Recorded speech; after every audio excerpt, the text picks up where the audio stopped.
Give it a couple seconds. Wait for the masses to join us and enjoy our cheesy music. But I had to pick it. It literally says Into Space. Okay, howdy, Space Cowboys. We couldn't leave you guys listening to the our mellow, like smooth jazz and horror. I mean, we love the StreamYard, and this is one of the things that comes free, like no license needed, I mean, for obvious reasons. It's called Into Space, and it's just so 1987 strip mall shoe store. Yeah, not fun. But anyways, Space, no one can hear you groove. Exactly. So, welcome to our introduction of Maw of Oblivion, which is much cooler than the music. We'll find out, right? Right. It better be. It better be. We'll leave it to you all to judge. So let's start back at the beginning, man. What is Deadlands Lost Colony? For those space cowboys that are just joining us on this adventure and have not picked up Deadlands Lost Colony, it's perfectly already adapted to Suede. It was like the first Kickstarter after Suede. This was the first post-Suede setting to come out, right? Which I think I kind of lost in the tsunami a little bit. I mean, I think it's the... And that's actually the entire point to doing like a new book like this is I've already heard people being like, I'm Lost Colony came out, like I missed it, and it's like, oh, boy, have we got news for you, right? Like there's a whole box set that that you can go back and get if you want, right? But so the idea of Lost Colony is take Deadlands, right? And in Deadlands, you got the Weird West and the Four Riders of the Apocalypse, the Reckoners, are trying to turn the entire world. They're trying to terraform it into a Deadland, a place where the dead rise and nightmares are a living thing, and it's awful, right? And from there, the idea is, what if the Reckoners won? Like if the posses that we're playing in Deadlands fail and the world goes to hell, literally. And there's two settings and they're adjacent to one another in the future of that realm. One is Deadlands Hell on Earth, which, knock on wood, we'll be able to revisit for Suede sooner or later, right? And in that one, it's like you're on Earth, and it's in the future, the future, Conan, and like the Ghost Rock nuclear warheads have flown, and the whole world is toast, and the Reckoners are physically unleashed onto the world to enjoy their reckoning that happened, right? And then on that same timeline, at the same time, Hellstrom Industries has created a tunnel through time and space, a wormhole. And if you've ever seen the movie Event Horizon, you know probably how that tunnel works, right? And it's not all science, And powered by the souls of dead babies. Well, I mean, you're not far wrong. And that's actually like a plot point, like in the adventures leading up to this, right? And all of this stuff like came out years before Suede, right? These are the original versions of these settings as extensions of Deadlands. And on Lost Colony, the idea is they go through this tunnel, they find a whole other star system called the Faraway system. And there's cool stuff there. There's a planet, the living planet, Banshee. There's the people on it, the Anuak. And then there's also Ghost Rock. And where there's Ghost Rock, there's going to be prospectors and people are going to come over and they're going to check it out. And they do. And you got like about 100, 200, 300,000 people in toto that come over to that system. And then the tunnel kind of goes dead. Woo! They're done. They're cut off. That's actually kind of a good thing for them because right now Hell on Earth is happening, back on Earth. So they don't know it, but this is pretty much it. The Lost Colony is what's left. And these are all images from these are like the throwback. The throwback to the 90s version, right? Oh my God, I love it. So this is just for fun. This is not the art for the new version. We evolved our tastes, but because we gave you a little shopping mall music, let's go show the original art. Get some inspiration. School. Yeah. Right? Just see how far we've come. We have come a long way, folks. We really have. It's kind of amazing. And then the follow-up is while they're cut off, Hellstrom, who's turned on the Reckoners, has this scheme to capture the Reckoners and put them on the one ship that can teleport from one side to the other and send them off to far away. In part to give Earth a little bit of a break, and in part because Banshee, is this force of spiritual good, and he believes that she can destroy the Reckoners. She can weaken them, but she can't destroy them. And so, he does. He sends them across, and now it's the Lost Colony's problem to deal with the 4 Reckoners, and they have escaped, and they're slowly regaining their power because they need Deadlands to do that. And there are some spots that they can regain that power. And the plot point in that first box set for Suede was, okay, War is doing stuff on Banshee itself, and between Hellstrom and Hellstrom Industries has a plot to capture him in kind of a ghost trap, right? And destroy him that way. And at the end of that plot point, one way or another, one of the Reckoners, War, is out of the picture. He's done, And so, and there's a sidebar. John Goff, wrote this, and he, mentions like, okay, there's 3 other Reckoners. Here's where they might have gone. And I wanted to do something in the belt anyway, and we wanted to work in a Reckoner. And he mentioned like famine goes out into the belt, right? Because what better place for the horsemen of starvation to go than an asteroid belt where people have to get food from Banshee, and that's not going very well, where water is completely unknown, you got to find it, and where even air is scarce, like everyone's starving there, right?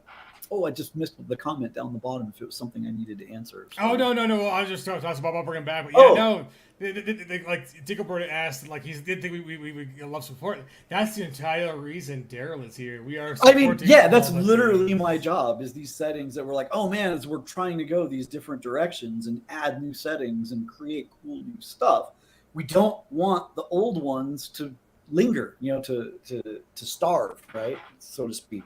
So that's kind of my project, is to grab these and keep them going. And this one is the hunt for famine out in the belt. And that also helped us focus very tightly for the book. Like, okay, we don't need to talk about Banshee much at all. All of the equipment, all of the edges and things like that can be very focused on a space crew and what it's going to take to hunt for famine out in the dark, right? Where there's gravity. What's that? It should be an interesting challenge for the posse. So that's the great thing. So rolling off that last comment, people can do the math, right? Like if the 2020 edition, which you'll should be able to pick up, with this new GameChanger as well, if you haven't already. We took on War. For those who came in late, right? This one's famine, and I just love how you've worked this out. This is really cool. Like if you think of like space and the values of what a famine would be, like where it actually ends up going is chef's kiss. But anyway, obviously, hopefully that you and your players will survive, if not their characters, for 2 more at least, a minimum of 2, right? I mean, like customers. That sounds like a you guys problem, It's like, this is Reckoners, this is not supposed to be easy. That's true. Come with your A game, everybody. Right. That's the excitement of this setting, is that it's like, the initial part's a little bit of a downer. It's like, wait, all of the Deadlands games you ever played didn't actually accomplish what you wanted them to. Sorry, folks. The apocalypse still happened. But and this is all still in flux because of the Morgana effect, right? And that there are basically 2 alternate timelines, and like where these exist in relation to each other. Like we're still kind of learning that, like how this exists. But man, for everyone in Lost Colony, it's real enough, right? Like this is it. This is where it ended up. Yes. Well, and that's a good thing, Chad. So it is more sci-fi, and then the cool thing about big picture, Deadlands Lost Colony versus Last Parsec. Last Parsec is like your Expanse. So I would actually go the other way. Proto-molecule. Other way, right? Like that. So to me, Lost Colony, the kind of the distinguishing things between the 2 of them, right, are Lost Colony is the down and dirty space setting, right? And Expanse, I think, fits much more into that. In fact, I didn't mean to, but there's a lot that really feels very Expanse-like, especially because you spend so much time in the asteroid belt. And we already called our guys belters, so it's like, all right, I mean, like the languages here, the stuff around gravity, and the fact that this is a generation of people that have grown up without That's gravity. true. These are all elements that come into play because we don't have, like, there is artificial gravity, but this is Deadlands, right? So whenever you get any of the higher tech, like gravity drives or artificial gravity, is all the work of Darius Hellstrom, and he is inspired by these hellish forces, and it's basically magic, right? And so if you engage a gravity drive, the fear level on your ship rises. Like, you are essentially making a small artificial deadland practically to go through, space with. So not all of the asteroid bases have this artificial gravity. In fact, most don't, because if you turn it on, the shadows start to move, and you're like, oh, okay, turn that back off. Let's go with what we got. The shadows start to move. They do, right? Yeah, like maybe we can do this with just momentum, guys. Like, let's just spin some stuff around, right?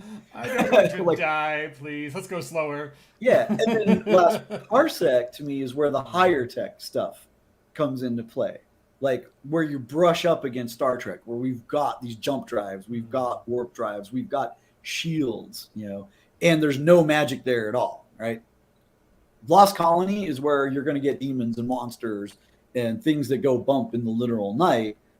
And whereas last parsec, it's like, oh, we're going to have all sorts of horrible monsters, but they're going to be more scientifically based, right? There's going to be that not quite hard science, but at least more in like the Larry Niven zone of plausibility on last parsec. And then the sci-fi companion itself has to service both those sides of it. And for people that want to make up their own settings, it's going to give that toolbox of like, okay, here's how you might do shields that would feel more like something you'd see in Dune. Here's how you do shields, here's how you might do these interactions, and the different ways that those could be expressed. The UN dropships. Big jolly green giants. So here's some of the art from Lost Colony. So this is from the Kickstarter that we did. Oh my god, 2 years ago. That's an Anuk, by the way. Right. So here's one, like, it's an update of the old art you saw when I was running the thing, and like this is an update. So yeah, some of those are the old art, and they're like where they were black and white. They've been colored. This book has all new stuff. So that's a skinny, right? So, and like one of the things about Lost Colony, when we arrive in Banshee, it's very easy to think that we've brought all these problems to them. Like, oh, we come here and we bring the Reckoners, and thanks humans for ruining it again. There goes the neighborhood. But the idea is Banshee had her own problems to start with, and those problems are the skinnies. There was another planet in the system called Kragan, and they had a very deep connection to the hunting grounds, which is the same place that the Reckoners come from. And they've been causing trouble for the Anuks and Banshee for a long time. And they have deadlands of their own called the Black Cities that like rise up out of the ground there. And so initially a lot of people blame humans and their arrival for like, thanks for wrecking it. But the more you get into the mystery, oh no, this came pre-wrecked. And actually, we're bringing some tools to the table, and between the two of us, we've got a chance. Like, with Banshee's help, we can handle the Reckoners. With our help, we can bring some tech tools to help with the skinnies, these undead monsters from a dead world. Yeah, and like this is the iconic image from the box. I mean, like really good art. I really like the art. It's so good.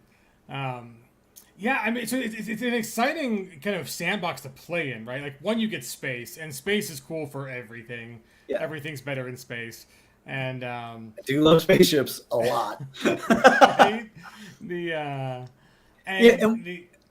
one of the ideas in fleshing this out, right, is the core book for Deadlands Lost Colony. It does talk about the belt, and it talks about some of the stations that you find there, like Goliath's Belt, which is kind of like the big practically the capital of the belt, right? But you've also got like Widowmaker, which is a rock that does turn on their artificial gravity. So things are a little creepy on Widowmaker, but you still can find Ghost Rock and things like that.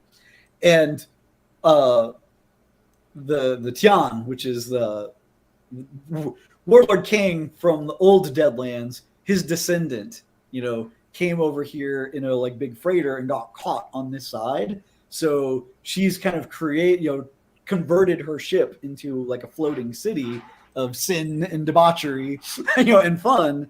And the authorities can't ever really track her down because it's a ship, so she can kind of move around the belt.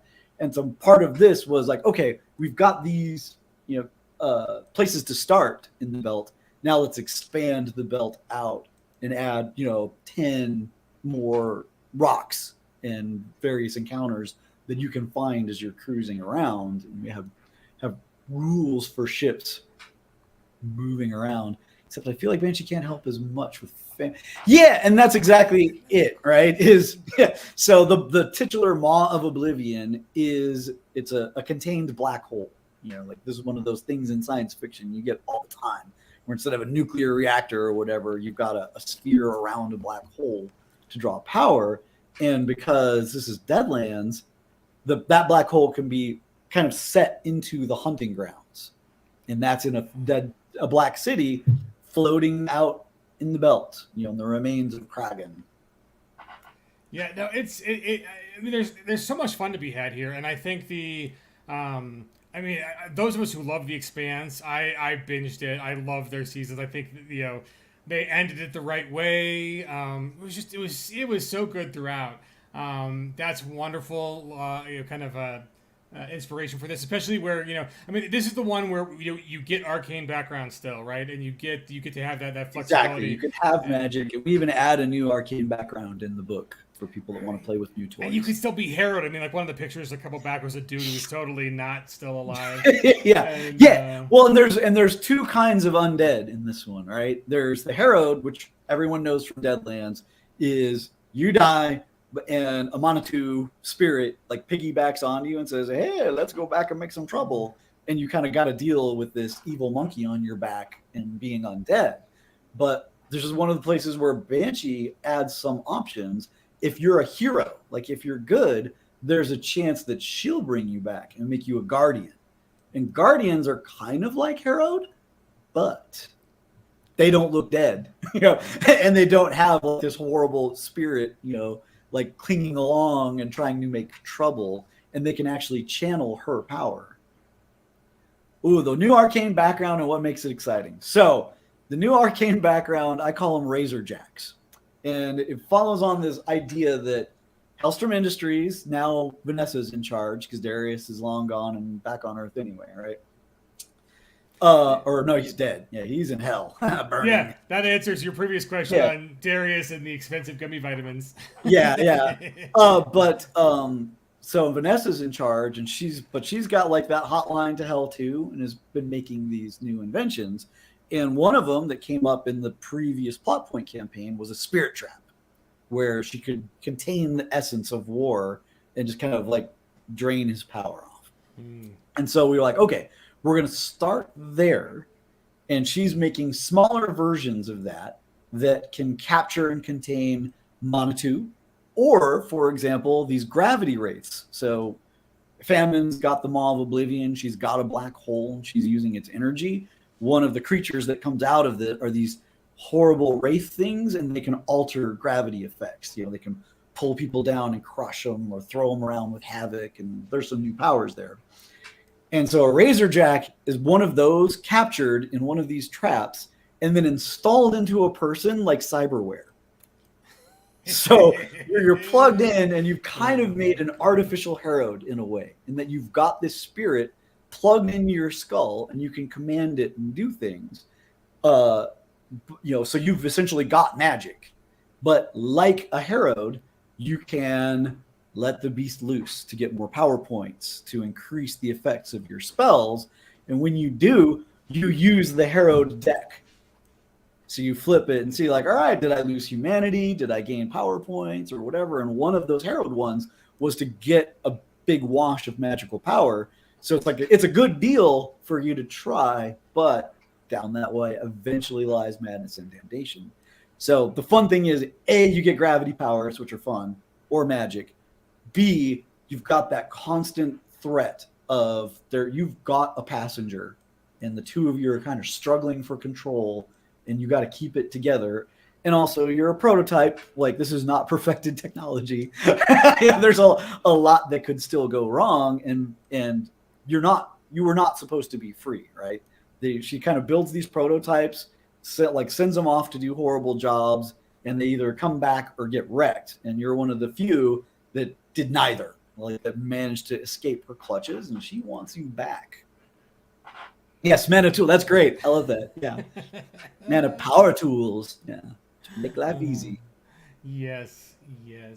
The yeah, it's like having a roommate, but they're in your head. And, yeah, like the worst roommate ever. Like no one wants to be a roommate with a dark spirit. Like, what do you want to do? Murder? How about some more murder today, please? Not today, yes, man. The true dark passenger, like Dexter, but not forget about the last season, because that was just no chef's kiss for last season of Dexter. So someone in here, let me see, let me go find the comment and not have to bring up the thing. So yes, so speaking of, so little divagation, because we did announce this, we are doing Halloween 3. It's coming back. Let me pop up the tab so you guys can see it. Let's see. Let's talk Halloween. Right, we'll get to see right in the middle, because these things it'll be a perfect timing if you guys want to run this. But let's see, share screen. There is a window. Here we go. So Halloween 3 is coming back. It is going to be October 27th, Thursday, through the Sunday the 30th. And the website's up. So it's a tabletop events /conventions /Halloween-3. I'll put it in the chat. But you guys can go buy your badges now, so you'll be informed. If you buy a badge, it'll let you know when I open it up for event registration. But for all the game masters who want to run games, just come visit us here, click on Submit Events, and it'll let you submit the games you want to run. So basically, any time of the day between Thursday and Sunday, so all of our international folks don't have to conform to American time. You can submit a game to run, and they're all going to be virtual games, and they'll be run over our Discord. At least they'll start there, and but you can use any of the wonderful VTT platforms that we've got coming. So yeah, sign up for Halloween, submit your games, and we'll get started. I think we had I think we had over 100 participants last year, and so hopefully we'll outdo that number this year. And the other cool thing is we've got a big Kickstarter that is very, very Halloween themed. It's not the sequel to Holler, but it's going to be the horror companion, which is very exciting, and that's going to go hand in hand. Not just the horror companion, right? Yes. Kind of. It's going to be a double whammy, double trouble. Mr. Pillow. No, yeah, that's not good enough. We're also going to throw in Pine Box Middle School, which is the ETU version of like ETU meets Kids on Bikes. And so Pine Box Middle School is going to be there as well. And I think a lot of people that were playing ETU were like, man, this is great, but I want more Stranger Things. Yeah, like, yeah. Right? But it's not the 80s. It's like, it's modern. Yep. And so there's your archetypes, because they're amazing. So there's the initial archetype set: the fine arts student, the scout, the entrepreneur, the athlete, the budding scientist, the crafter. I love the crafter with the drone. That's gonna be like there's so many things you can do with the mechnomancer, basically. Yeah. The delinquent, love it. Ghost hunter, animal lover, gamer, the medium, the young medium, and the country kid. So that's gonna be dead awesome. People. Right. So yeah, we're gonna have some previews. So Tracy's gonna be on, because Tracy's taking lead on that project. Yes. So she will be on to give all the goodness on what is up with Pine Box Middle School. But that is an awesome addition to the proud tradition of ETU. And so yes, super excited for that. And I'm sure a bunch of us are going to be running on Halloween too. I'm sure Tracy will do something Pine Box. I'm not sure which I'll do. I could do Ghost Mountain. I could do Lost Colony. We'll see. Right. And we are bringing back. And Brian Reeves will be running too. So we'll have a lot of the crew going. Yeah. We will be back. So Ghost Mountains, if you didn't hear that, Ghost Mountain, we're going to reboot early in the year, also on Kickstarter.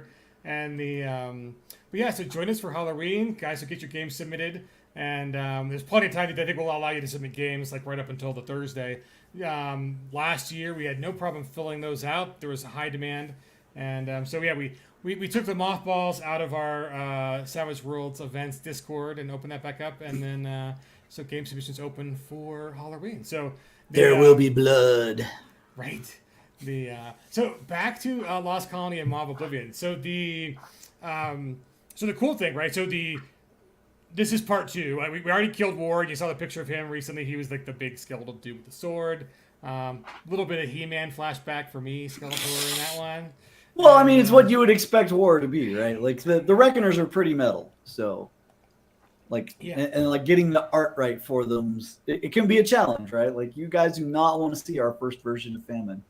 It was based on the old version's description, and then we kind of got it. And Simon, thank goodness, right? Because I'm like, oh man, this is the description, like this is it. And poor Simon is just like, nope, nope, fix it. And we're like, oh good, we can do whatever we want, to make her more cool and metal or whatever. And yeah, no, I'm excited. So here's the cool thing. So this kind of goes back to the very first comment with John Doom up there. Daryl's job, and he's doing a fantastic job of it, is supporting all the lines, right? I mean, there's so many lines we have that it's just like the getting into the Kickstarter lineup. We can only do so many Kickstarters at a time. It's like 4 a year is about as much as anyone's going to allow anyone to do.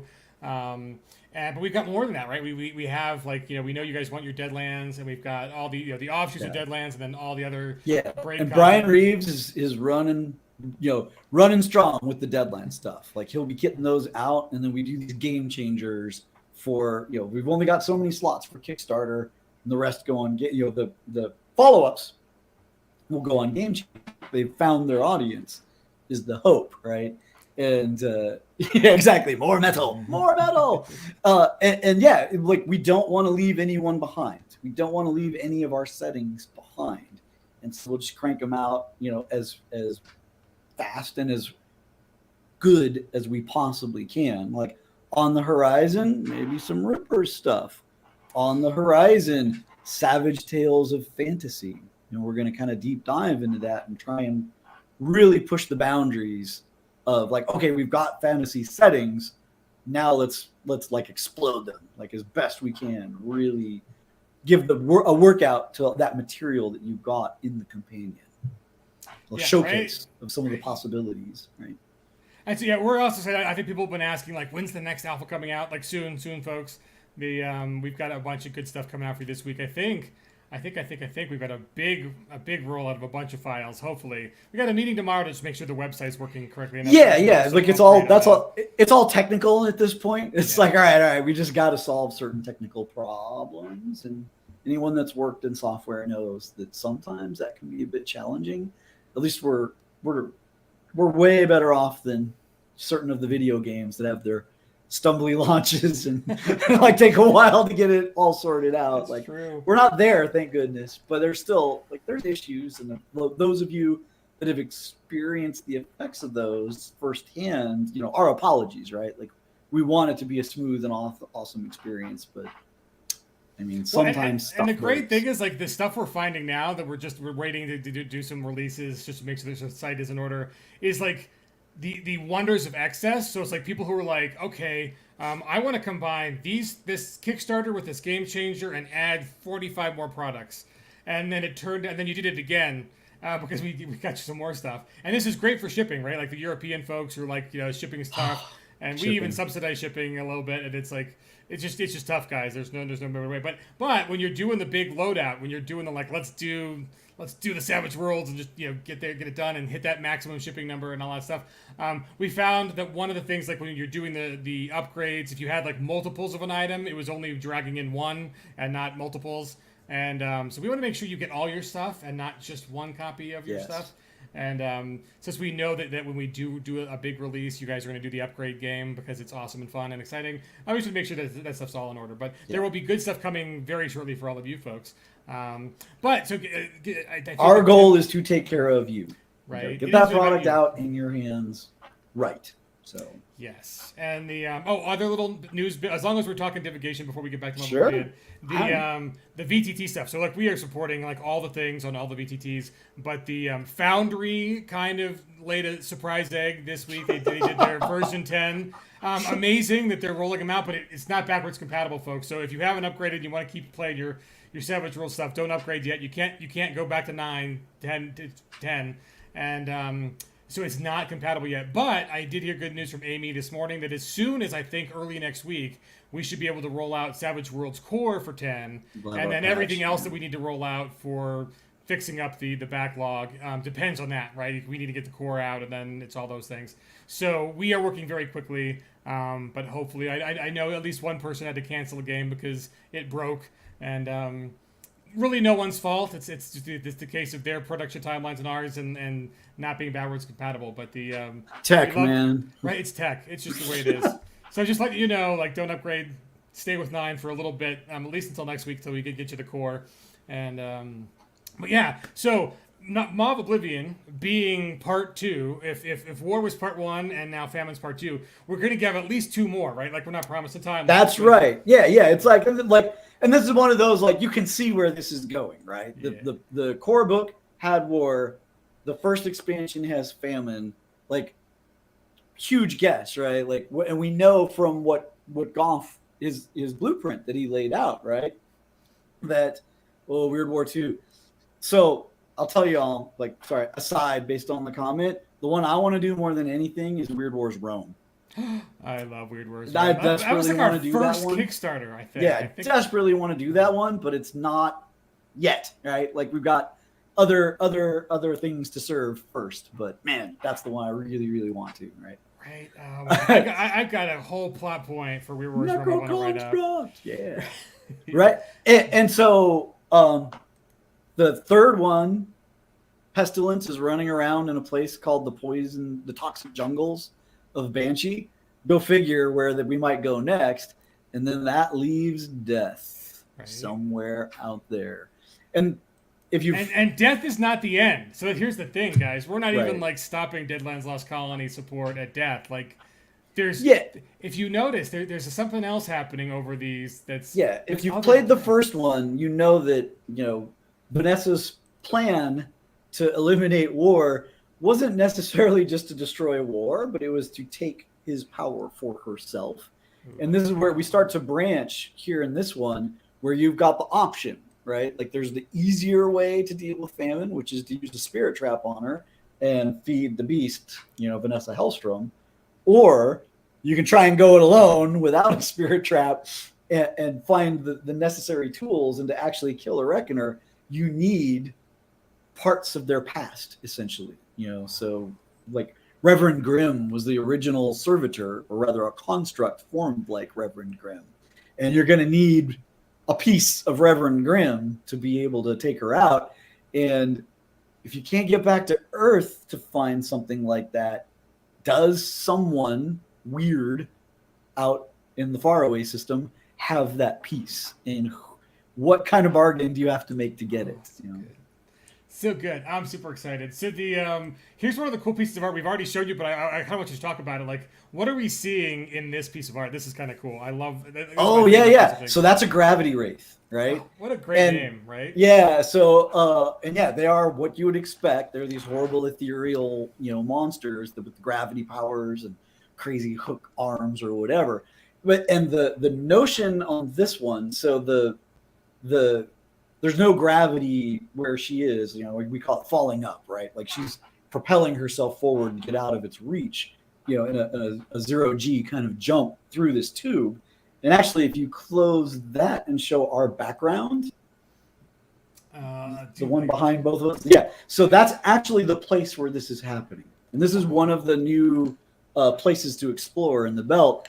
And it's called IE, right? And so, like, all of the objects in the belt, most of them, they've got a letter and a number designation in addition to their name.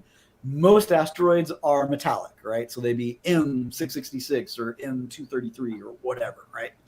IE has an ice object, which is on the one side, and then the other side's got an eccentric object. And eccentric objects there's something weird about them. And in this case, it's that it orbits the other way around from everything else. And so IE was made when the two passed by each other, they shot, 2 or 3 kilometer long cables to tie them, and now they kind of spin around one another, and that gives you gravity on both sides, and the center has no gravity. And as you're traveling from one side to the other, you get that 0G in the middle, and then you can fall towards one side or the other, and that's why I call it as you're falling to one side. And that's what's happening in that picture. She's in the middle, running from a gravity wraith, Oh, that's fantastic. There was a really good movie I watched. Oh god, it's really recent where they had that effect where it's like they had the oh god, what was it? It was in space. They had to I like space movies. It was a good cast, and the effect, they had to do the climbing bit where it's like there's 2 orbiting bodies, and it was like super gravity, and then it climbed to no gravity, then switch around and fall, and then it's so good. Yeah, I'll find it. We'll do it for. It shows up in a lot of cinema, right? I think they even did something with that in 2010, back in the day when it came out. They had a lot of fun gravity tricks. Yeah. But yeah, we like that's just it. Like, we're out in space, we're in the asteroid belt. I wanted to play with gravity, right? And like any of you that played Spacers and are like, oh man, I've got this like gravity acclimation edge and it doesn't do that much. Oh my God, you're gonna be a superhero. Because if anyone that like within like a session or two, everyone that doesn't have it's gonna be like, well, I know what my next advance is gonna be, some gravity acclimation, because you're in one layer of gravity when you're thrusting between stuff, and a lot of these different places have different gravity, and you just don't want to be miserable in all of it. I mean, that is nice, right? It's like, yes, it's on your sheet. It wasn't that great in the first one. It was all on planet, but now it is super useful. And let's see, all the good stuff. So I'm going to throw up some more art too. We're going to talk about it in a couple of seconds, because actually the best part about this next piece I'm going to throw up is that the put up. We don't throw it up. Yes, Godzilla versus Kong. Good call. Yes, I remember that. Yep. Yes, the center of the earth. Yes. There's another one. I will find the other one too. The other one was like lots of rope climbing, and I think maybe Emily Blunt was in it, or I don't know. I'll find it. Everyone kept dying. It was very sad. But the that sounds like Edge of Tomorrow then. Oh, was it? Okay, I'll look it up. I'll find it. But I'm horrible with names. I remember like a combination with Rifts. I like the way you think, John Adams. Rifts in space. The spaceship combat, like zero-G combat. Ooh. Yeah, right. So, and spaceship combat is one of those things, because I mean, we're in space. So heck yeah, there's going to be space pirates. There's going to be giant monsters. There's going to be people to fight with your spaceship. In the first plot point campaign, you get a ship. And we do like a little catch up at the beginning of this one. If you don't have the first one, it's okay. You can still play. And we stat the ship. It's called the Reckless. There's also options. You can bring your own. You can even mod your own. So like there's basic hulls that we provide, and then there's mods, and you can part them in to give them their own weapons or increase the engines or the fun gizmos that they have. And there's chases and duels in space that you can do. And one of the things that we talked about doing but decided not to, because we didn't want to overwhelm with like new stuff, we wanted to keep this a fairly straightforward release. We considered, just like you've got the foot chase deck, we considered doing a space chase deck, but not for this one. Like, it's still something we're toying with for Sci-Fi Companion, but this one uses the Suede rules. However, we take the time to say, like, look. I think some people get confused by the Suede ones because it tries to cover like 5 different kinds of chases at once. And we're like, all right, this is way simpler than it seems like it is. Here's just space, right? Like, you don't have to deal with unstable platforms. You're not going to collide with anything except in this one circumstance. And here's the outline, right? Bam, bam, bam, bam, bam. Here's how it works. And here's what it means if you're using a flee action. Like, how do you flee in space? It's freaking a million miles of empty nothing. Like, where do you go? It's like, well, here's how sensors work and how disappearing works and momentum and things like that, and why a chase even happens at all when you've got two objects moving, hundreds of thousands of miles a second. How does that even work? Well, here's how. Like this is what this all means together. The mechanics are pretty much just like you're already doing, but we kind of describe a little bit why they are the way they are. And for those that don't want to get into the deeper chase things or dogfight things, we give a simplified quick encounter version where you can be like, okay. You don't have a pilot. No one really cares. Fine. One roll. Your ship's going to probably get pretty beat up doing it that way unless you roll really well. But you can get a result and move on. And if anyone has had to do repairs in that setting where it's like, oh yeah, repairing a bubble of hull is it's only 1% of the cost of your vessel, and you're like, oh my god, I don't have $100,000 to make this repair. Oh my god, and that's one of the edges we've got is for engineers to be able to do that without the cost. It's like, oh, I found a hunk of scrap metal. I'm going to try and repair our hull. So Rigger Raven, the base set is not still under deluxe. Actually, there was a whole Kickstarter after Suede. It was the first one, so a lot of people missed it. It was just still very heady with getting Suede in their hands. Lost Colony has been updated to Suede, and there's a whole plot point campaign with it, a whole book and a box and all this good stuff. So that'll be available during the campaign if you missed it, because obviously you did. A lot of I say, and that's a great question that we want to reinforce. It's wait, no, Deadlands Lost Colony is Suede. It has been since it came out, this newest version, and this is an expansion for that. So I didn't have to go back. I didn't have to retro anything. It's already Suede. It's Suede. It's good to go. We got all the rules. You can buy it now and not have to wait for the second one to come. But good question. And yes, if you bought it after Suede, then you're good. It's Suede, not deluxe. You're good. So if you got it, you're awesome. You're set to go. Yep, you're good. Yes, awesome. There we go. Another shout out for Drew at Isle of Games. Right? They're good. We love them. They buy everything. They're amazing. They're the best. And I figured it out. So you mentioned Edge of Tomorrow with Emily Blunt. Love that movie. And speaking of going under the radar.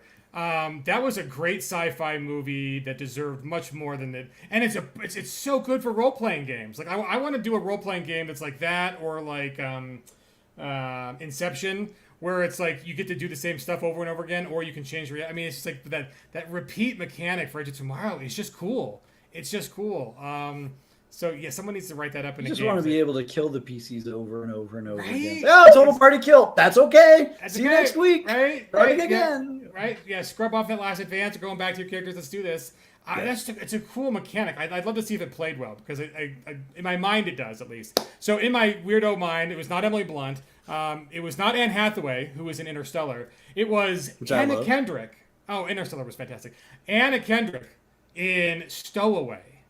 That was the one. So there's a scene in where she's got to get Stowaway ejected. Yeah, where she's got to do the whole telescoping thing where they've got their ship and then the thing, and then she does the backwards and then So little tiny girl in space has to use the big air canister thing, and it's totally that. It's totally the two body problem, not the three body problem, because there is no solution for the three body problem. There is a solution to the three body problem. It's just really hard. Kill one of them. Yeah. It's just really hard, y'all. It's true. Math is hard. We're not going to do that in Savage Worlds. Right. We're gamers. Some of us really like math. That's not the math we like. We like chase deck math. That's good. That's about our speed. Here's a good question for people. How much of the book is inspired by the original version, and how much is made of new ideas? So it is. So we started with the original, and I let John Goff's plan, point the direction, right? And then I had certain things that I wanted to bring into it. For example, I wanted it to be built around a black hole, and then some of the things that came around that. And what's fun, when you're in that space of designing these things, they're all properties that I love, and the fact that I get to play with the toys and then do new things with them, like the Razor Jack, right? It's kind of like a hero, but it's this new thing, right? It is a whole new way to develop or whatever, and just finding those areas where it's like, all right, here's a precedent, so I can go here and not feel like I'm stepping on what came before.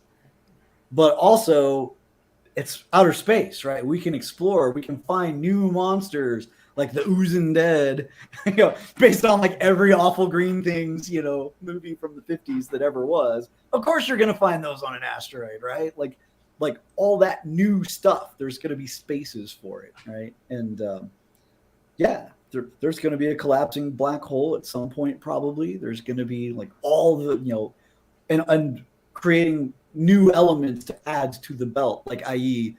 like Slow Boat is another one of the ones. It's another eccentric, and the idea is it's the cheap way to travel. Is you get on Slow Boat, and it takes 2 years to go around the other way, but you don't need shuttle tickets or whatever. And pretty much, like, not a huge spoiler, but the first adventure is you happen to be off in the quadrant, and this is like another difference is we've split the belt into 4 quadrants. So it's a little more distinct where you are as you travel around, and you get some more distance between the objects. Like, oh, it is going to take me more time to get here, or this one's closer than that one. And while you happen to be in one of these quadrants where Slow Boat is, you get the distress signal.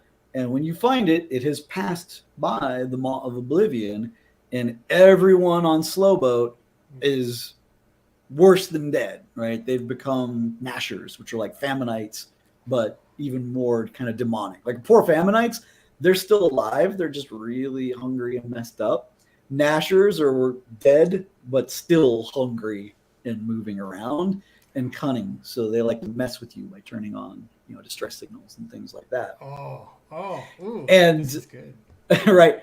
And one of the things that you find there is you like the fragment that the Maw of Oblivion is on, I have named Croatan.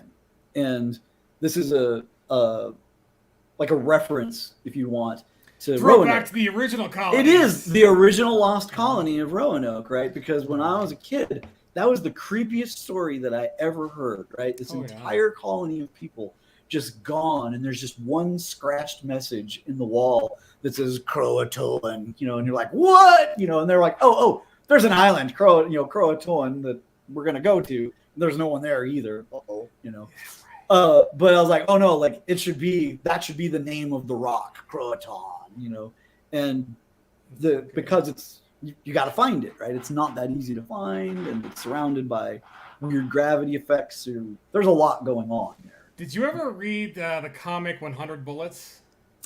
No. Oh, so they pick up the Lost Colony thing, and it just goes in a very interesting direction. It's very kind of cool. But that's kind of part of the mythos of that one. I definitely recommend picking it up. It's a great comic series. But we sneak peek this art on the last show, but someone actually correctly identified the inspiration behind this piece. Oh, so, yeah, they found out. So tell us what in which awesome 80s toy did this inspire this piece of art? Right. So this was supposed to be like a deep cut, right? But I guess I wasn't the only one that had this childhood, right? So if you didn't get Star Wars toys, what you got instead was a knockoff called the Starbird. And I loved the Starbird. It was the best thing ever. It was a spaceship, and it had little laser guns that would shoot, and an engine that you'd turn on. And if you pointed the nose up, the engine would go, and if you pointed it down, it'd go. So you're flying this thing around and shooting lasers. And there was a partnered version called the Intruder, Starbird Intruder. And it looked awesome. And it was small and compact, and it also did the same thing with the engine. And they had little sensors. So if the one shot lasers at the other one, it would detect it, and you would do hits or whatever.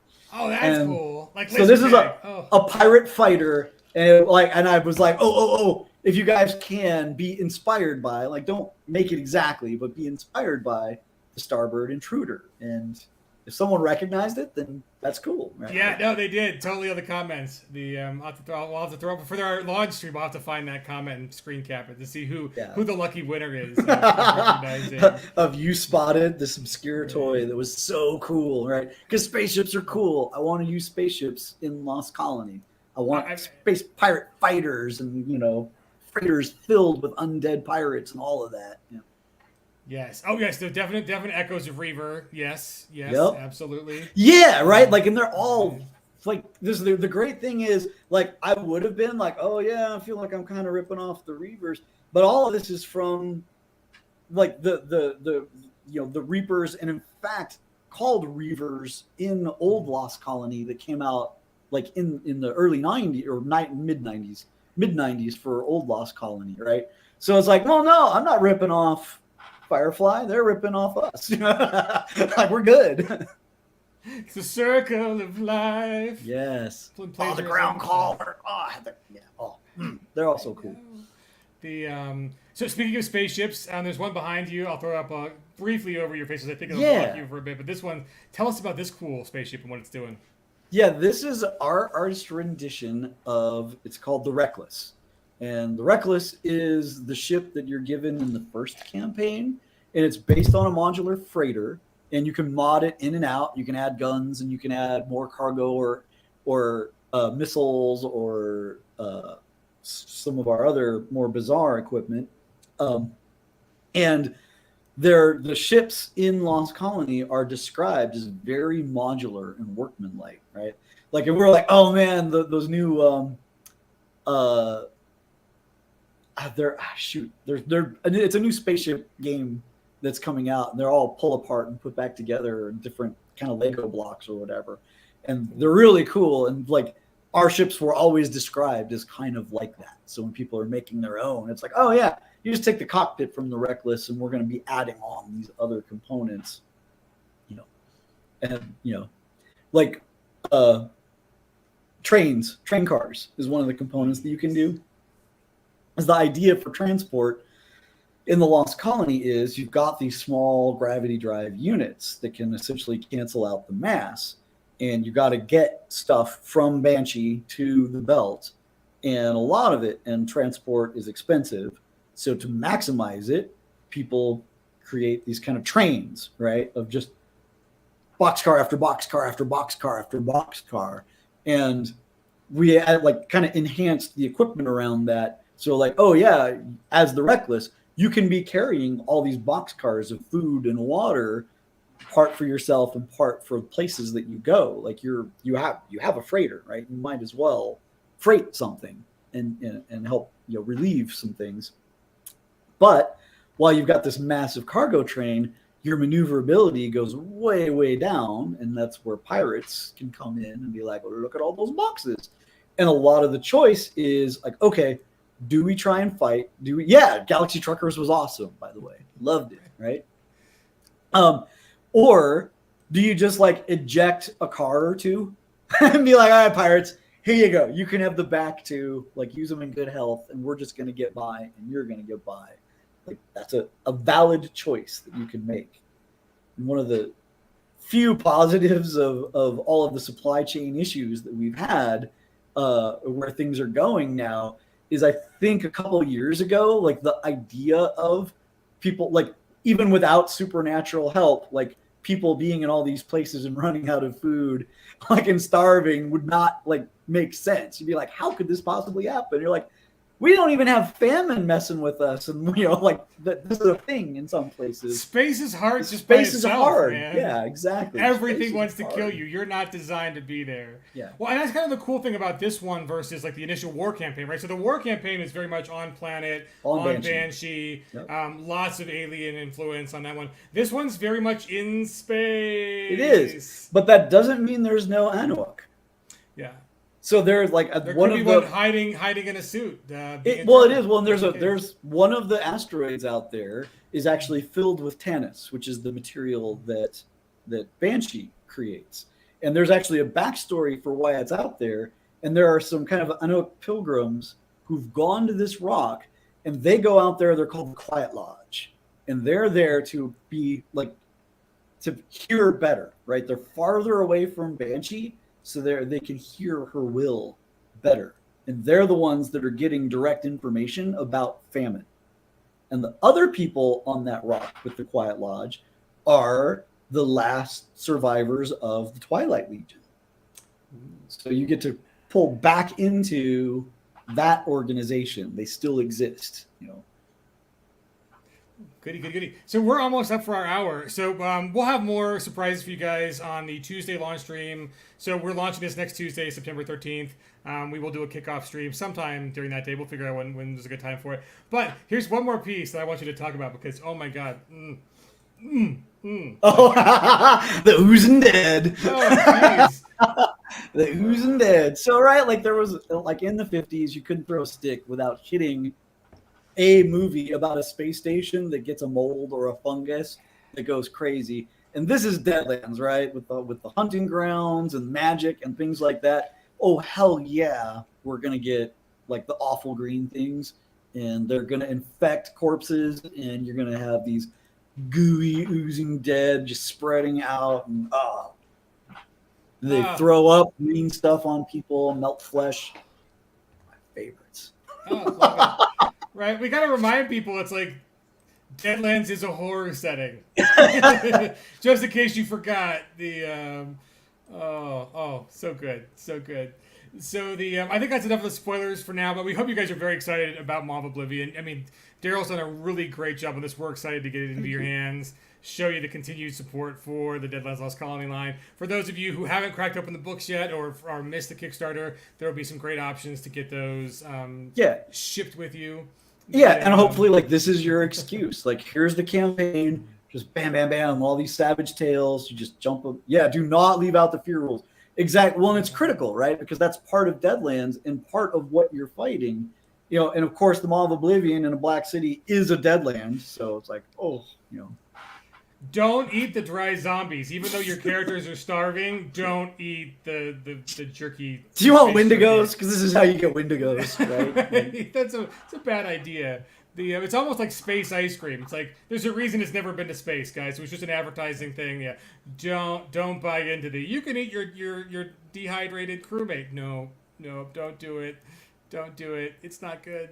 But I mean, this is awesome. It's great to see the return to Lost Colony. Killing I'm super happy to be part of it for sure. Only the start. It was only the start. Yeah, and more to come. Right, and it's. I mean, to me, I really like these. So it is a plot point campaign. There are savage tales that go along with it. So there's, it should scratch both itches for people. The idea, it's an extension of the setting, extension of the player options, extension of the spaceship options, and story to use it with. So hopefully a little something for everybody. Right, and that's right, John, too. When you do buy from Drew at Islet Games, contact us. We'll give you your PDFs for free. But get in on the GameChanger, because I know Drew gets in on our GameChangers. They're pretty awesome about that. And look at this, still wounded. Okay, so I'm going to give a little hint. So because I mean, I can't leave my man Alan out there wounded about. I think he wanted Sci-Fi Companion tomorrow. Look at all the work Daryl's putting into this. We want to get through a couple of these. Just horror first, and if you guys have been tracking how long it was between fantasy and horror, you can probably expect about the same for horror to sci-fi. Maybe. Ish. Right. So people have been. We will sell no wine before it's time, but we're working on it as fast as we can for sure. Right. Anyone wanting to know what happened with war? So in the base Lost Colony book, the plot point campaign deals with that. Even if you're missing that, I have a plot capsule at the beginning to give you like, here's the high points. Like, here's what you need to know. I mean, you kind of need that base book to run anyway, so maybe I didn't need to do that. But if you haven't actually run it, and there's a few plot hooks from that and some of the Savage Tales there that can hook into Maw of Oblivion, and I mentioned those. Like, by the way, like if you didn't do Widowmaker, here are some things that you maybe know that you learned in Widowmaker, or if you didn't run Widowmaker, here's some the important things from that to work in here now later. Yeah, and that'd be cool. I mean, right? So Widowmaker's available now, folks. You can pick it up and run your game through it, your folks through it before we get to the GameChanger, or during or after. Either way, it all works. Yeah. But yeah, so because you're just getting here, Tybar. So Widowmaker started off with war, and hopefully by the end you resolve war. Widowmaker's actually the GM screen adventure. Adventure, yep. So the or like an expansion. The one it's called the Demon You Know, and it's the plot point campaign inside Deadlands Lost Colony. It deals with the fate of war and what Vanessa Elstrom's master plan is. Secrets are revealed. Yes. And, yeah. Secrets have already been revealed. No spoiler. Like it's in the book. You should know this. Read up, class. Read up, class. Your homework for next week. Yeah. Well, and that's the cool thing. If it draws attention back to that some things that people missed, that's outstanding. Like I'm super happy. Yeah. So see, these are big, juicy plot points. These aren't like, let's just show you around the setting a little bit plot points. These are, you guys are dealing with the Reckoners. Yeah, these were the big bads for all of Deadlands. The four horsemen of the apocalypse. I think we're talking about doing like bounty posters for them, like wanted, famine, like, can you get them? Can you melt them? And also, you guys, this for Deadlands fans, Reckoners, you can count coup on a Reckoner. They're pretty spectacular results if you can get them, right? Like the assumption is you don't actually kill war, you digest war for Vanessa, whereas you might actually kill famine, which means you'll get to count coup and get some benefits, some hardcore benefits. Oh, it's so cool. And so so it's awesome seeing where you've taken this, and like there are two more, and this isn't even the last campaign for Lost Colony. Right. There's a new danger rising, so there's this is an ongoing setting. That's that's one of the things that Shane does really well with these settings is they're always about like, okay, the worst happened, now what? Yeah. Like that's when the real story starts. So this bad thing happened. Now what? And it's like, okay, we got rid of the Reckoners. Now what? There is more, right? Like there's a next thing because Banshee's got a lot of problems of her own, that now the humans might be freed up to help with. Can you claw back humanity from the Maw of Oblivion? Yeah. Find out next Tuesday. So thanks, guys. I did promise. Okay, so there's really cool information from Paizo. And people are like, oh, what's the deal? What's the deal? Okay, so we're going to have Mike on the next stream. He'll talk more about it. But let's just say that we've been doing great work for already published material. And that means we haven't been able to do any one-sheets or plot point campaigns. And maybe that there's a development along that front that you'll have to find out from Mike next Tuesday on the live stream. It'll be in the afternoon on Tuesday when we kick off Deadlands Lost Colony, Maw of Oblivion on GameChanger. It'll be on Peg Inc.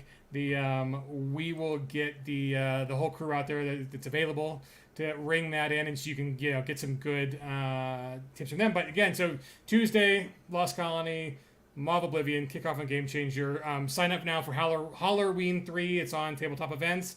And yes, everyone, there will be just a book available, just digital. Yes, and just digital. Mistake fixed from last time.